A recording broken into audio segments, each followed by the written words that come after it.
जय हिंद साथियों, नमस्कार। कैसे हो आप सभी? उम्मीद है सब सकुशल होंगे, स्वस्थ होंगे, मस्त होंगे, अपने दिन में व्यस्त होंगे। परीक्षा मित्र के ऑनलाइन प्लेटफॉर्म पर मैं पीसी रोज आपका हार्दिक अभिनंदन स्वागत करता हूं। तो साथियों, एन के लिए हमने जो है वो हिंदी विषय या हिंदी भाग के बारे में जो चर्चा शुरू की थी और एक पहल शुरू की यूट्यूब पर और ऐप के माध्यम से। तो उस पहल की जो कड़ी है, उस कड़ी में हमने जो है वो वाक्य शुद्धि का भाग प्रथम पढ़ लिया था और आज हम करने जा रहे हैं वाक्य शुद्धि का भाग द्वितीय। तो वाक्य शुद्धि के इस पार्ट 2 में आप सभी साथी जुड़ जाइए। सभी साथी एक बार सेशन को लाइक कर देना, शेयर कर देना और YouTube प्लेटफॉर्म सब्सक्राइब अवश्य कर लीजिएगा, ताकि जो है वो ऐसी ही आपके लिए उपयोगी कक्षाएं आपको नियमित रूप से मिलती रहे। और आप सभी साथी जो हैं वो अगर संपूर्ण पाठ्यक्रम हिंदी का और सुरेश सर वाले पार्ट का, सोशल का, वो करना चाहें तो आप परीक्षा मित्र एप्लीकेशन से जुड़िए। आप सभी साथियों का जो है वो स्वागत, अभिनंदन। और अपने शुरू करते हैं फिर पार्ट 2 वाक्य शुद्धि का। तो आ जाइए सभी के बारे में, वाक्य शुद्धि के बारे में। और वाक्य शुद्धि का एक भाग हमारा हो गया था जिसमें हमने जो है वो एक तो पढ़ा था अनावश्यक शब्द संबंधी अशुद्धि और नंबर 2 हमने पढ़ा था अनुपयुक्त शब्द संबंधी अशुद्धि। अब हम नंबर 3 जो है वो चर्चा करने जा रहे हैं लिंग संबंधी अशुद्धि। क्या चर्चा करने जा रहे हैं? लिंग संबंधी अशुद्धि। तो देखो, संस्कृत में तो लिंग के 3 भेद होते हैं। कौन कौन से? पुल्लिंग, स्त्रीलिंग और नपुंसक लिंग। लेकिन हिंदी में 2 ही भेद मान्य है, पुल्लिंग और स्त्रीलिंग। तो वो जब वाक्य का निर्माण करेगा तो जहां पुल्लिंग शब्द आना चाहिए वहां स्त्रीलिंग लगा देगा और जहां स्त्रीलिंग शब्द आना चाहिए वहां पुल्लिंग लगा देगा और वाक्य क्या हो जाएगा? अशुद्ध हो जाएगा। जैसे उदाहरण के रूप में वो कह दे कि मीरा प्रसिद्ध कवि हैं। मीरा प्रसिद्ध कवि हैं। तो मीरा जो है वो कवि नहीं है, मीरा क्या है? कवयित्री है, क्योंकि मीरा स्त्रीलिंग शब्द है। स्त्रीलिंग को कवि नहीं कहते, स्त्रीलिंग रूप में शब्द क्या कहा जाता है? कवयित्री कहा जाता है। तो मीरा प्रसिद्ध कवयित्री है, इसे कहते हैं लिंग संबंधी अशुद्धि। बढ़े आगे।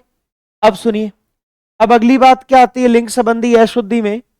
देखिए, पहला उदाहरण, यह एकांकी बहुत अच्छी है, अशुद्ध वाक्य है।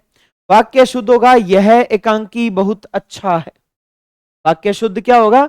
यह एकांकी बहुत अच्छा है। अब सुनिए, अब इन दोनों उदाहरणों में जब आप तुलना करोगे तो आपको ज्यादा बेहतर और ज्यादा शुद्ध लगेगा पहला जो लिखा हुआ है, यही, यह एकांकी बहुत अच्छी है। पर यह अशुद्ध है, ध्यान रखना। वाक्य शुद्ध होता है यह एकांकी बहुत अच्छा है। वाक्य शुद्ध क्या होता है? यह एकांकी बहुत अच्छा है, यह शुद्ध होता है, ध्यान रखिएगा।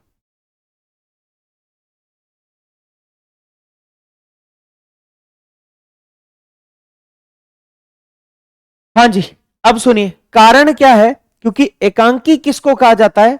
एकांकी कहा जाता है नाटक के एक अंक को। किसको कहा जाता है?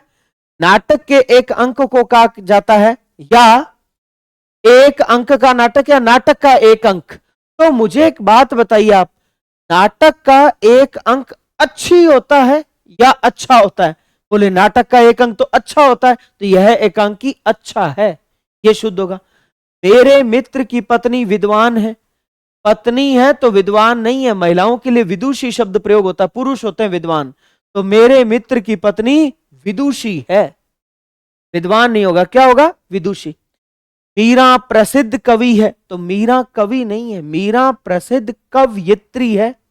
और यह कवयित्री शब्द शुद्धि का भी बेहद महत्वपूर्ण शब्द है, ध्यान रखना। कवयित्री होता है, हमें लिख के देता कवित्री, कवित्री कोई शब्द नहीं होता, कवयित्री। बेटी पराये घर का धन होता है, बेटी की बात हो रही, तो बेटी पराये घर का धन होता नहीं, बेटी पराये घर का धन होती है। हालांकि उदाहरण के तौर पर हम इसको मान सकते हैं शुद्ध अशुद्ध, लेकिन यथार्थता में, वास्तविकता में देखा जाए तो इस बात का सत्यता से दूर दूर तक कोई लेना देना नहीं। कहने भर को कह देते हैं कि बेटी पराये घर का धन होती है, लेकिन वास्तविक बात यह है कि बेटी जो है उसके लिए अपने पिता का घर हमेशा ही घर रहता है, हमेशा रहता है। बेटी का अपने पिता के घर पर उतना ही अधिकार होता है जितना बेटे का कोई बेटी वास्तविकता में पराये घर का धन नहीं, लेकिन एक कहावत के तौर पर, वाक्य शुद्धि के तौर पर देखा जाए तो हम इस उदाहरण को पढ़ते हैं। फिर आता है सत्य बोलना उसकी आदत था। आदत की बात हो रही है, तो आदत था नहीं, सत्य बोलना उसकी आदत थी, सच बोलना उसकी आदत थी। बुआ जी आप क्या कर रहे हैं, बुआ जी तो रहे हैं नहीं, बुआ जी आप क्या कर रही हैं, बुआ जी आप क्या कर रही हैं। आत्मा अमर होता है, आत्मा अमर होता है नहीं, आत्मा अमर होती है। आत्मा स्त्रीलिंग शब्द है, और किसी भी शब्द का लिंग निर्धारण करना दुनिया का सबसे आसान काम है। आपको कोई शब्द मिले ना, जैसे आत्मा है, आदत है, वस्तु है, कोई भी शब्द मिले, आप दिए गए शब्द के बाद कोई भी क्रिया का शब्द लगाकर देखो, तुरंत पता चल जाएगा कौन सा शब्द पुल्लिंग होता है और कौन सा स्त्रीलिंग होता है। जैसे बताओ, आत्मा अमर होता है, होती है, आत्मा अमर होती है। अच्छा, आदत, किसी चीज की आदत होती है कि आदत होता है, आदत होती है, स्त्रीलिंग है। कौन सा शब्द है, स्त्रीलिंग शब्द है। फिर इसके बाद देखो वस्तु, अब वस्तु जो है वो खरीदा जाता है, खरीदी जाती है, खरीदी जाती है, तो वस्तु स्त्रीलिंग है, खरीदी जाती है, स्त्रीलिंग शब्द है। अब शब्द आ जाए कार्य, कार्य किया जाता है, की जाती है, कार्य किया जाता है, किया जाता है, इसका अर्थात यह है कि कार्य शब्द पुल्लिंग है, कार्य किया जाता है, अर्थात कार्य कैसा शब्द है, पुल्लिंग शब्द है। तो किसी भी शब्द का लिंग निर्धारण बेहद आसान काम होता है। दिए गए शब्द के बाद आप जो ये क्रिया होती है ना, आना जाना, खाना पीना, पढ़ना लिखना, होना, ये क्रिया लगाकर देखो, तुरंत पता चल जाएगा। जैसे कार्य किया जाता है, की जाती, किया जाता है, पुल्लिंग है। इस तरह आप किसी भी शब्द का लिंग निर्धारण कर सकते हैं आराम से। अब अगला देखो आप आगे, अगला, सेनापति को प्रणाम करनी पड़ती है, बेहद महत्वपूर्ण। प्रणाम की नहीं जाती, प्रणाम किया जाता है, तो सेनापति को प्रणाम करना पड़ता है। प्रणाम जो शब्द है पुल्लिंग शब्द है, ध्यान रखिएगा। प्रणाम किया जाता है, की नहीं जाती, किया जाता है, तो सेनापति को प्रणाम करना पड़ता है। ये कुछ शब्द शुद्धि की बेहद महत्वपूर्ण बातें, ध्यान रखिएगा। कवित्री नहीं होता, कवयित्री होता है। जैसे अपने कह देते हैं रचना करने वाले को रचयिता, रचयिता कोई शब्द नहीं होता, रचयिता होता है, रचयिता शुद्ध। और रचयिता का स्त्रीलिंग रचयित्री होता है। ये देखो आप, जैसे शब्द रचयिता बना वैसे रचयित्री बना। पुरुष रचयिता होता है और स्त्री या नारी रचयित्री होती है, और हम इसको कहते हैं रचयिता और रचयित्री नहीं, अशुद्ध। ये भी ध्यान रखिएगा। अभी इस शब्द के बारे में बात करेंगे। पतित और पावन दोनों एक दूसरे के विलोम शब्द है, आगे आएंगे। पावन कहते हैं पवित्र को, जैसे आप कहते हो पावन धरा, पावन भूमि, यानी पवित्र धरा, पवित्र भूमि। पावन का विलोम शब्द है पतित, पतित कहते हैं अपवित्र को। बचपन से एक धार्मिक कथन सुनते आए, रघुपति राघव राजा राम, पतित पावन सीताराम। इस कथन का हमने अर्थ जानने की कभी जरूरत नहीं पड़ी, आवश्यकता महसूस नहीं हुई, तो हमने कभी अर्थ जानने की कोशिश भी नहीं की, और हमने कभी यह गौर भी नहीं की कि वास्तव में एक कथन है क्या और हम बोल क्या रहे हैं। हम बोलते तो यह है रघुपति राघव राजा राम, पतित पावन सीताराम। वो पतित पावन नहीं होता, वो होता है पतित पावन सीताराम। सीता और राम को संबोधित करके कहा जा रहा है कि हम पतित हैं, अपवित्र हैं, आप हमें पावन पवित्र कीजिए। पतित पावन ये दोनों एक दूसरे के क्या है, विलोम पद है। फिर इसके बाद देखो, ब्रह्मपुत्र असम में बहता है, नहीं, ब्रह्मपुत्र असम में बहती है। ब्रह्मपुत्र नदी है तो बहती है, वह स्त्री नहीं मूर्ति मंत करुणा है। ऐसा वाक्य आने की संभावना कम होती है, पर आ जाए तो फिर हमें शुद्ध रूप भी मालूम नहीं होता है कि कहां इसमें त्रुटि है। मूर्ति मंत करुणा, स्त्री नहीं, स्त्री की बात हो रही है। स्त्री मूर्ति मंत नहीं, स्त्री होती मूर्तिमयी, वह स्त्री नहीं मूर्तिमयी करुणा है। जया एक बुद्धिमान बालिका है, बालिका बुद्धिमान नहीं बुद्धिमती होती, बुद्धिमान लड़का पुरुष होता है। जया एक बुद्धिमती बालिका है। अब देखो लिंग संबंधी अशुद्धि की जा रही है बार बार। अगला वाक्य तो बेहद महत्वपूर्ण है, ध्यान रखिएगा। वाक्य है उसका ससुराल जयपुर में है। वाक्य क्या है? उसका ससुराल जयपुर में है। ध्यान रखना, ससुराल स्त्रीलिंग शब्द है, उसका ससुराल नहीं, कि ससुराल जयपुर में है। अब आपको मैं फिर कह रहा हूं, आपको ज्यादा उचित, ज्यादा शुद्ध यह प्रतीत हो रहा है उसका ससुराल जयपुर में है, और ये इसीलिए इंपॉर्टेंट है, महत्वपूर्ण है। उसका ससुराल जयपुर में नहीं, उसकी ससुराल जयपुर में है। अब बच्चे कहते हैं सर ससुराल तो किसी पुरुष का भी तो हो सकता है, ससुराल तो पुरुष का भी हो सकता है, उसका ससुराल, ये तो किसी पुरुष की बात है। चाहे ससुराल पुरुष का हो और चाहे ससुराल स्त्री का हो, ससुराल जो है वो कभी होता नहीं है, होती है। याद रखिएगा, ये बेहद महत्वपूर्ण बात। ससुराल होता नहीं है, ससुराल होती है। तो चाहे पुरुष की हो तो भी ससुराल होती है, स्त्री या नारी की हो, लड़की की हो तो भी ससुराल होती ही है। तो उसका ससुराल कहीं नहीं आएगा, चाहे पुरुष की बात हो रही है चाहे महिला की, उसकी ससुराल जयपुर में है। ऐसे वाक्य आता है बेहद महत्वपूर्ण और खूब बार आया हुआ एग्जाम में।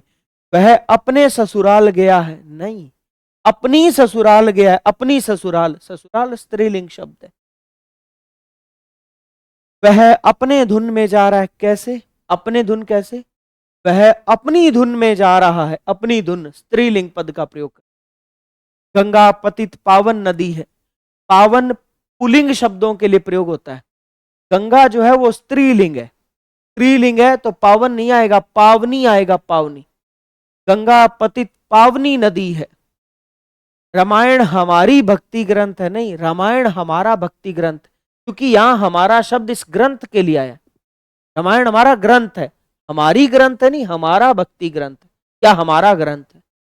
उसके हाथ की वस्तु आम थी, आम थी, वस्तु नहीं, वस्तु छोड़ो आप, आम के लिए प्रयोग हुआ यह क्रिया शब्द। आम होता है कि होती है? आम होता है, तो उसकी हाथ की वस्तु आम था, थी नहीं। हालांकि आपको ज्यादा बेहतर खूब सारे ऐसे उदाहरण हैं जो अशुद्ध रूप में सही लग रहे हैं, पर ये नहीं, ध्यान ही रखना इनको। उसके हाथ की वस्तु आम था। फिर अपने आगे बढ़े, अगला आता है हमारा वचन संबंधी अशुद्धि। क्या आता है? वचन संबंधी अशुद्धि। अब आप ध्यान दीजिएगा, वचन के संस्कृत में तो 3 भेद होते हैं, एक वचन, द्विवचन और बहुवचन, लेकिन हिंदी में 2 ही भेद स्वीकार्य हैं, और वो कौन से हैं? एक वचन और बहुवचन। अब आपके वाक्य शुद्धि को लेकर सबसे महत्वपूर्ण भाग ये है बहुवचन वाला। सबसे महत्वपूर्ण भाग क्या है? बहुवचन वाला है, ध्यान रखिएगा, ये महत्वपूर्ण। अब मैं आपको बता दूं कि कुछ शब्द सदैव बहुवचन में प्रयोग होते हैं, कुछ शब्द जो हैं ये सदैव बहुवचन में प्रयुक्त होते हैं, सदैव बहुवचन। और ये शब्द बेहद महत्वपूर्ण है। वाक्य शुद्धि में जब जब त्रुटि की जाती है, सामान्यतः यहीं से ही की जाती है, ये ध्यान रखिएगा। तो अगर अपने बात करें किसकी? सदैव बहुवचन में प्रयुक्त शब्दों की, तो सदैव बहुवचन में कौन से शब्द प्रयुक्त होते हैं? सदैव बहुवचन में प्रयुक्त होने वाले शब्द हैं आंसू, प्राण, हस्ताक्षर, दर्शन, काम, बाल, तेवर, समाचार,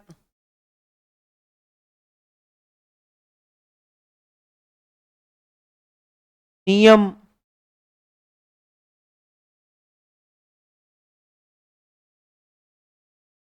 रोंगटे,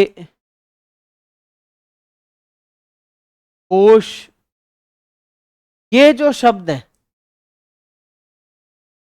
ये सामान्य। एक दो शब्द और भी हैं पर काम काम के अपने इतने इतने ध्यान रखना, ये शब्द सदैव बहुवचन में प्रयुक्त होते हैं। जैसे अपने कह दें कि वह दृश्य देखकर उसकी आंख में आंसू आ गया, नहीं, आंखों में आंसू आ गए।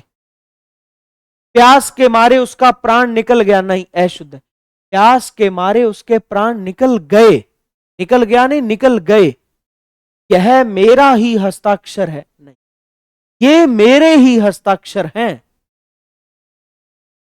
ठीक है, मैंने हस्ताक्षर कर दिया, नहीं, मैंने हस्ताक्षर कर दिए, ये शुद्ध रूप है। दर्शन, आपका दर्शन हो गया, नहीं, आज आपके दर्शन हो गए। सोने का दाम फिर बढ़ गया, नहीं, सोने के दाम फिर बढ़ गए। हम कभी नहीं कहते बाल कटवाया, बाल कटवाए जाते हैं, बहुवचन रूप है। तेवर, मैच में भारतीय गेंदबाजों ने तेवर दिखाया, नहीं, अशुद्ध है। मैच में भारतीय गेंदबाजों ने तेवर दिखाए, तेवर दिखाए, ये शुद्ध। फिर आ जाओ कि समाचार, अपने कह दें समाचार सुनाया जाता, नहीं, समाचार हमेशा सुनाए जाते हैं। समाचार सामान्यतः बहुवचन रूप में प्रयोग होते हैं। जैसे अपने कहते हैं प्रकृति का नियम कठोर होता है, तो प्रकृति का कोई एक नियम थोड़ा ही है, प्रकृति के नियम कठोर होते हैं। नियम अधिक रूप में या बहुवचन रूप में प्रयुक्त होने वाले वस्तु है। अच्छा, रोंगटा खड़ा हो गया, कभी नहीं कहते अपने। रोमांचित दृश्य देखकर मेरे रोंगटे खड़े हो गए, ये शुद्ध रूप होता है। होश बेहद अच्छा शब्द है। शेर को सामने देखकर उसका होश उड़ गया, शेर को सामने देखकर उसके होश उड़ गए, ये सभी शब्द बहुवचन रूप में प्रयुक्त होते हैं और बेहद महत्वपूर्ण है वाक्य शुद्धि में वचन संबंधी अशुद्धि को लेकर। और भी अशुद्धियां अभी हम करेंगे चर्चा, आप पढ़िएगा। तो बात क्या आती है,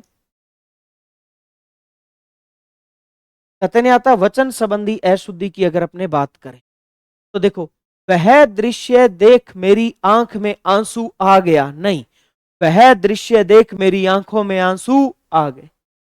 वृक्षों पर कौवा बोल रहा है, वृक्षों पर, अब ये देखो कितनी अच्छी बात है। यहां से आप बताओ, वृक्षों पर मतलब बहुवचन वृक्षों की बात हो रही है, तो उस पर अकेला कौवा कैसे बोल रहा है? वाक्य शुद्ध होगा वृक्षों पर कौवे बोल रहे हैं। हां, अगर कौवा रखना है तो यहां वृक्षों मत करो, फिर यहां वृक्ष करो, वृक्ष कि वृक्ष पर कौवा बोल रहा है। यह मेरा ही हस्ताक्षर है, अशुद्ध। ये मेरे ही हस्ताक्षर है, पहली बात तो यह नहीं आएगा, ये आएगा। यह एक वचन होता है, ये बहुवचन, तो हस्ताक्षर बहुवचन है तो उनके लिए ये आएगा, हस्ताक्षर के लिए ये। यह तो एक वचन है, जैसे अकेला हो तो अपने कहते हैं यह लड़का, और अधिक है तो ये लड़के, ये लड़, तो ये बहुवचन है तो हस्ताक्षर बहुवचन है। ये मेरा नहीं, मेरे, ये मेरे ही हस्ताक्षर हैं। अंत में भी ध्यान रखना है आया है। अब आप है और है में भी फर्क समझिए, ये भी काम की बात है। एक वचन के लिए है आता है, एक वचन के लिए, जैसे लड़का पढ़ रहा है, लड़का पढ़ रहा है, एक वचन के लिए है आता है। लेकिन बहुवचन के लिए हमेशा है आता है। जैसे हम नहीं कहते लड़के पढ़ रहे हैं, नहीं, जैसे लड़का पढ़ रहा है हम कह सकते हैं, लेकिन लड़के पढ़ रहे हैं अशुद्ध, लड़के पढ़ रहे हैं। बोलने में भी अशुद्ध लगता है, देखना आप, जैसे यहां बोल लेते हो ना लड़का पढ़ रहा है, आराम से सही लग रहा है, एकदम सटीक, लड़का पढ़ रहा है।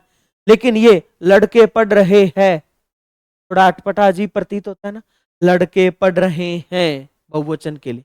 और अगर कोई आदर सूचक पद है तो भी उसके लिए है ही आता है, जैसे पिताजी अखबार पढ़ रहे हैं, पिताजी अखबार पढ़ रहे हैं, पिताजी पढ़ रहे हैं, एक वचन है उसके लिए अंत में है पद प्रयुक्त होता है, और बहुवचन के लिए है प्रयुक्त होता है। इसीलिए यहां अंत में क्या आया है, आया। फिर इसके बाद देखो, आज आपका दर्शन हो गया अशुद्ध, वाक्य शुद्ध होगा आज आपके दर्शन हो गए। वाक्य शुद्ध क्या होगा, आज आपके दर्शन हो। अभी 3 बजा है, नहीं, अभी 3 बजे हैं, क्या आएगा? यह 10 रुपया का नोट है। 10 रुपया कैसे, 10 तो बहुवचन है ना, 10 रुपया अशुद्ध हो जाएगा, वचन संबंधी अशुद्धि। यह 10 रुपये का नोट है, यह शुद्ध होगा। प्रत्येक घोड़े तेज गति वाले नहीं होते, बेहद अच्छा, बेहद महत्वपूर्ण वाक्य। प्रत्येक की बात हो रही, प्रत्येक की मतलब हर एक की बात हो रही है, एक की। तो जब एक की बात हो रही है तो उसके लिए घोड़े बहुवचन कैसे लगाया जा सकता है? प्रत्येक घोड़े नहीं, जब एक की बात हुई तो प्रत्येक घोड़ा तेज गति वाला नहीं होता, प्रत्येक घोड़ा तेज गति वाला नहीं होता। अगर आपने घोड़े ही रखना है तो फिर प्रत्येक हटाओ, सभी करो। सभी घोड़े तेज गति वाले नहीं होते। प्रत्येक है तो घोड़ा आएगा, प्रत्येक घोड़ा तेज गति वाला नहीं। हिंदी और अंग्रेजी मेरी भाषा है। बेहद अच्छा वाक्य, सोचो आप। व्यवहारिक रूप में अगर देखें तो इस वाक्य में कोई त्रुटि नजर नहीं आती हमें। हिंदी और अंग्रेजी मेरी भाषा है, नहीं, हिंदी और अंग्रेजी मेरी भाषाएं हैं, ये शुद्ध हो। हिंदी और अंग्रेजी मेरी भाषाएं हैं, क्योंकि दो की बात हो रही है ना। हिंदी और अंग्रेजी कितनी भाषाएं होगी? दो। तो दो भाषा नहीं होती, भाषाएं होती है। प्यास के मारे उसका प्राण निकल गया, नहीं, प्यास के मारे उसके प्राण निकल गए। माँ मेरे मामे के घर गई है, मामे दादे चाचे ऐसा कुछ नहीं। माँ मेरे मामा के घर गई है। दिल्ली में 4 गिरफ्तारी हुई, कितनी हुई है? 4। बहुवचन है ना, एक वचन तो होता है एक, दो या दो से अधिक बहुवचन होते हैं, कितनी? 4। 4 गिरफ्तारी नहीं होती, 4 गिरफ्तारियां होती। दिल्ली में 4 गिरफ्तारियां हुई। विधि का नियम कठोर होता है, अशुद्ध। मैंने कहा ना, नियम, नियम बहुवचन में प्रयुक्त होता है, तो विधि के नियम कठोर होते हैं। कृति के नियम या विधि के नियम कठोर होते हैं। नवरस में श्रृंगार का प्रधान स्थान है। ताजा ताजा एक परीक्षा में आया ये उदाहरण। काव्य में, साहित्य में, हिंदी में जो है वो 9 रस होते हैं। श्रृंगार रस, वीर रस, हास्य रस, अलग अलग रस होते हैं। तो सुनिए, कितने रस होते हैं? 9। उसमें सबसे प्रधान, सबसे महत्वपूर्ण कौन होता है? श्रृंगार रस। ठीक है, तो जब 9 रस हैं तो उसके लिए नव रस नहीं आएगा। नव रसों में, बहुवचन है ना, तो नव रसों में श्रृंगार का प्रधान स्थान है। और ये श्रृंगार शब्द शब्द शुद्धि का बेहद महत्वपूर्ण शब्द है, ध्यान रखिएगा। मैं आपको एक बात बताता हूं। बताने वाली बात यह है कि आप किसी भी शब्द में रै का प्रयोग करते हैं, कोई दिक्कत नहीं है, बिल्कुल शुद्ध है। रै लगाओ और रै का उच्चारण भी रै के रूप में ही करो, सही है। अगर आप किसी शब्द के नीचे री की मात्रा लगाते हैं, री ऋषि, तो री भी शुद्ध है, कोई त्रुटि नहीं है इसमें। उच्चारण भी री का ही करो। रै लगाओ तो रै लगाओ, कोई दिक्कत नहीं है, उच्चारण रै का ही करना है। री लगाओ, ये री ये होता है, ये री व्यंजन के साथ मात्रा रूप में ऐसे जुड़ता है। जैसे उदाहरण के रूप में पृथ्वी, ये पृथ्वी नहीं है, पृथ्वी। पै के पैर में री ऋषि की मात्रा लगी, री लगाओ, री बोलो, कोई दिक्कत नहीं। लेकिन आप ध्यान रखना, किसी भी शब्द के पैरों में रै और री दोनों कभी भी प्रयुक्त नहीं, कभी भी। किसी भी शब्द में रै प्रयोग हो सकता है, बिल्कुल शुद्ध है। री प्रयोग हो सकता है, बिल्कुल शुद्ध है। लेकिन रै और री दोनों कभी प्रयुक्त नहीं होते। जैसे जैसे उदाहरण के रूप में आप शब्द प्रयोग करते हो परिश्रम, बिल्कुल ठीक है, कोई दिक्कत नहीं है। परिश्रम, कै के पैर में रै लगा, हमने रै ही बोला, परिश्रम। जैसे उदाहरण के रूप में आप शब्द प्रयोग करते हो श्रद्धालु, बिल्कुल उचित है, कोई दिक्कत नहीं है। श्रद्धालु, शय के पैर में रै लगाए, रै ही बोला, श्रद्धालु, उचित। अब आ जाओ आप, ये बताता हूं आपको हम त्रुटि गलती कहां करते हैं। हम श्रृंगार शब्द हमेशा ये लिखते हैं, हम रै और री दोनों लगाते हैं जो पूर्णतः अशुद्ध है। एक शब्द होता है श्रृंखल या श्रृंखला। श्रृंखल और श्रृंखला संधि में आते हैं खूब। उत प्लस श्रृंखल, उच्छृंखल, एक श्रृंखला शब्द है। हम इसके पैर में क्या लगाते हैं? रै और री दोनों लगाते हैं, जो पूर्णतः अशुद्ध है। एक शब्द होता है संस्कृत का तत्सम शब्द है श्रृंग। क्या शब्द है? श्रृंग, जिसको हम तद्भव हिंदी रूप में कहते हैं सींग। अब श्रृंग ये रूप लिख के देता है परीक्षा में। अच्छा, एक जानवर है सियार। सियार तो हिंदी का शब्द हो गया तद्भव, उसको तत्सम संस्कृत रूप में श्रृगाल कहते हैं, श्रृगाल। अब श्रृगाल हमें ये लिख के देता है। अब ये सभी शब्द अशुद्ध है, ध्यान रखना। श के पैर में रै और री दोनों कभी नहीं आते। शब्द शुद्धि के बेहद महत्वपूर्ण शब्द लिखने जा रहा हूं, आप याद रखना। श्रृंगार शब्द ये शुद्ध है, केवल री ऋषि लगेगा, रै और री दोनों नहीं लगते जो हम लगाते हैं। श्रृंखल शब्द ये शुद्ध है, श्रृंखला शब्द ये शुद्ध है।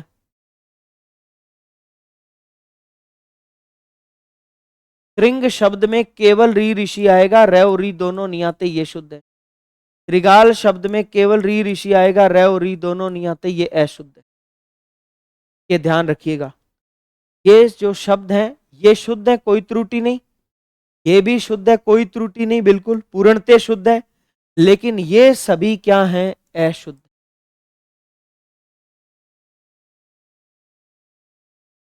ये सभी क्या हैं, अशुद्ध। ये ध्यान रखिएगा अब आप। तो अब आपके पास वाक्य क्या आया था, वाक्य ये आया था कि नवरसों में श्रृंगार का प्रधान स्थान है। अब देखो श्रृंगार शब्द ये सही लिखा हुआ है, अगर मान लो वो ये वाक्य लिख दे इधर वाला, नवरस की जगह नवरसों लिखे, शुद्धि लिखे कि नवरसों में श्रृंगार का प्रधान स्थान है, लेकिन श्रृंगार ये लिख दे तो भी अशुद्ध हो जाएगा। नवरसों में श्रृंगार का प्रधान स्थान है ऐसे लिख दे तो हमें लगेगा कि हाँ नवरसों लगाया, सही तो लगाया, पर श्रृंगार गलत कर दिया तो भी अशुद्ध हो जाएगा। यही शुद्ध रूप है। उसकी भुजाएं घुटने तक लंबी है, दोनों भुजाओं की बात हो रही है, उसकी भुजाएं तो घुटने तक कैसे लंबी है, मतलब एक घुटने तक ही है, उसकी भुजाएं घुटनों तक लंबी है। अगला वाक्य बेहद महत्वपूर्ण, अब आप पढ़ो, कहीं से भी आपको अशुद्ध नहीं लगेगा। अब आप पढ़ो, कहीं से भी अशुद्ध प्रतीत नहीं होगा, पर अशुद्ध है, ध्यान रखना। क्यों है, कारण यह है कि आप जो शब्द है ये आदर सूचक शब्द है, आदर सूचक। जैसे पिताजी आप कब आए, या किसी मेहमान को अपने या व्यक्ति विशेष को कहते हैं आदर रूप में आप कहां रहते हैं, ठीक है। तो ये ध्यान रखना, आप आदर सूचक शब्द है, आदर सूचक। तो आप जो है इसके लिए आप ये नहीं कह सकते कि अब आप पढ़ो, अब आप पढ़ो, ये अशुद्ध हो जाएगा, ध्यान रखना। वाक्य शुद्ध क्या होता है, जब आप लगाया है तो अब आप पढ़िए।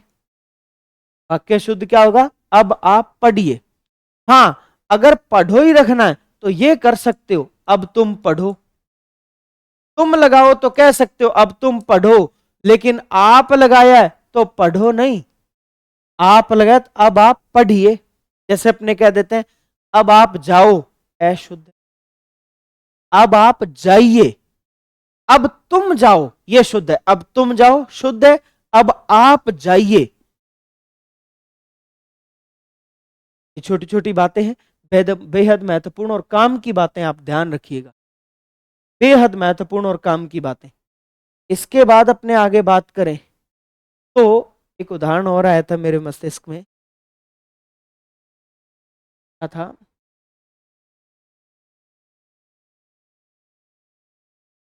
चलो कोई बात नहीं, याद आ जाएगा, अभी स्किप हो गया तो बता दूंगा मैं।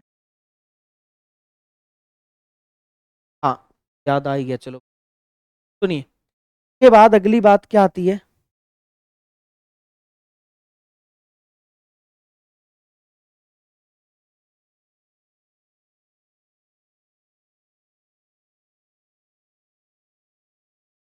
ये अशुद्ध है, ये दोनों रूप हमारे क्या हैं, ठीक है। इसके बाद सुनिए, कई बार हम इस प्रकार का उदाहरण भी प्रयोग करते हैं, आप कहाँ रहते हो, वो क्या है, प्रकार का वाक्य है।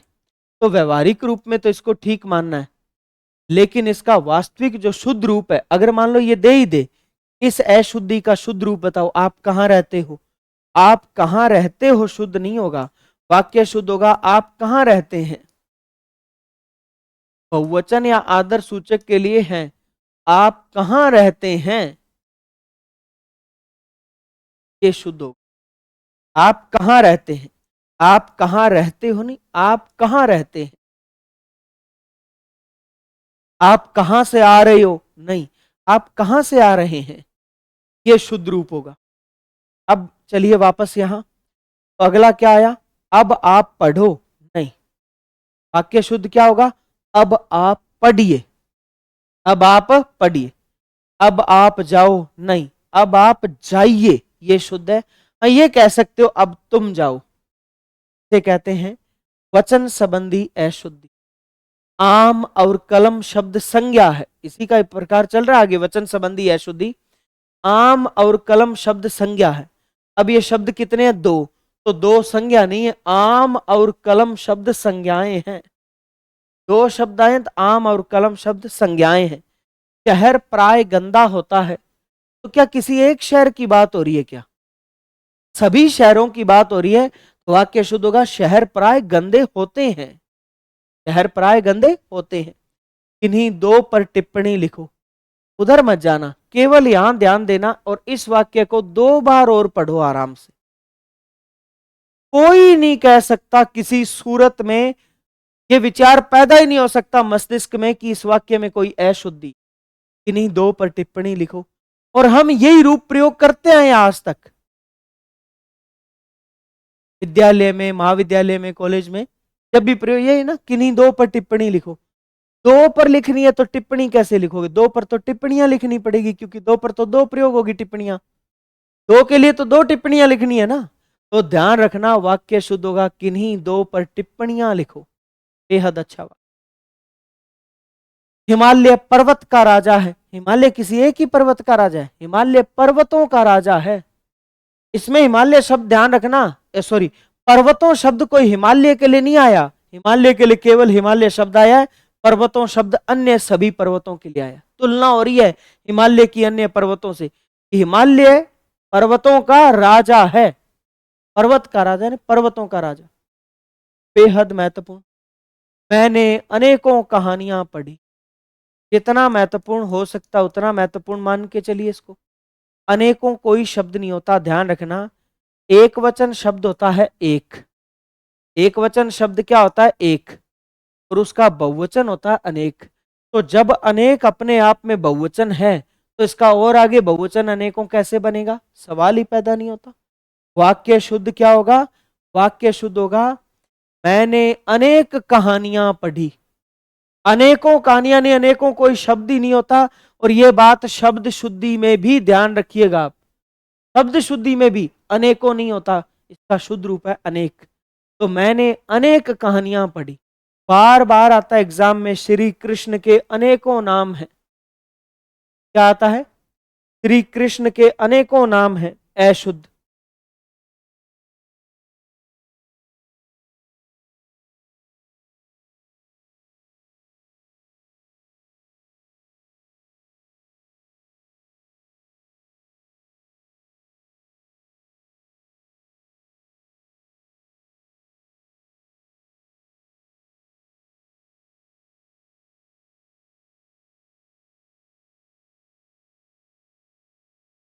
श्री कृष्ण के अनेकों नाम हैं। अशुद्ध कथन है ये, अशुद्ध। वाक्य शुद्ध होगा श्री कृष्ण के अनेक नाम हैं। अनेक, अनेकों तो कोई शब्द होता ही नहीं, अनेक नाम हैं, ये शुद्ध होगा। ठीक है। इसके बाद देखिए, ये बेहद अच्छा वाक्य बार बार आता है एग्जाम में। सभा में सभी वर्ग के लोग उपस्थित थे। कहीं भी अशुद्ध प्रतीत नहीं, शुद्ध ही प्रतीत हो रहा है, शुद्ध, पूर्णतः शुद्ध लग रहा है कि सभा में अनेक वर्ग के लोग या सभी वर्ग के लोग उपस्थित थे। सभी आया तो वर्ग नहीं आएगा, सभी वर्गों के लोग उपस्थित थे। वाक्य शुद्ध क्या होगा?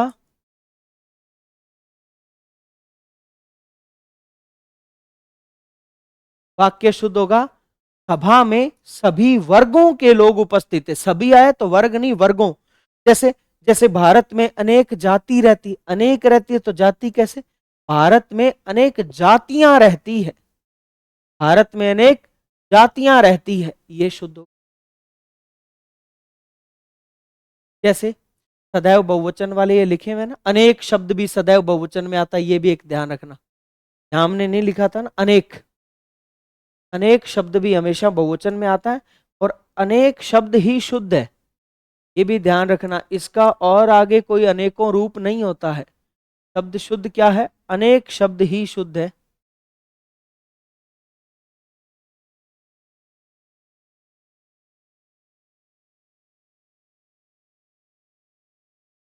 अनेक, ये भी ध्यान रखना। बहुवचन तो है ही, शब्द शुद्धि में भी ध्यान रखना, अनेक शब्द शुद्ध। फिर इसके बाद वाक्य आया, मैच में भारतीय गेंदबाजों ने तेवर दिखाया नहीं। अशुद्ध। मैच में भारतीय गेंदबाजों ने तेवर दिखाए। तेवर शब्द सदैव बहुवचन में प्रयुक्त। शेर को सामने देखकर उसका होश उड़ गया, नहीं, शेर को सामने देखकर उसके होश उड़ गए। होश बहुवचन में प्रयुक्त होता है हमेशा। शेर को सामने देखकर उसके होश उड़ गए। यह है वचन संबंधी अशुद्धि। ठीक है साथियों, तो उम्मीद है आपको जो है वो बेहतर समझ आया होगा वचन संबंधी अशुद्धि। और इसका एक भाग अभी बकाया रहता है जिसमें हम जो है वो संज्ञा, सर्वनाम, विशेषण और क्रिया संबंधी अशुद्धि, पदक्रम या क्रम भंग संबंधी और मुहावरे संबंधी अशुद्धि। अशुद्धि के कुछ प्रकार और रहते हैं। अब अगले भाग जो है वो थोड़े और छोटे हैं, थोड़े और छोटे हैं। इसका अर्थ यह है कि एक क्लास में जो है वो हमारे बचे हुए बाकी भाग जो है वो पूरे हो जाएंगे। तो उम्मीद है बढ़िया रहा होगा सेशन। आज के लिए इतना पर्याप्त है। मिलते हैं अगली कक्षा में। आप सभी को प्यार भरा नमस्कार। जय हिंद, जय भारत।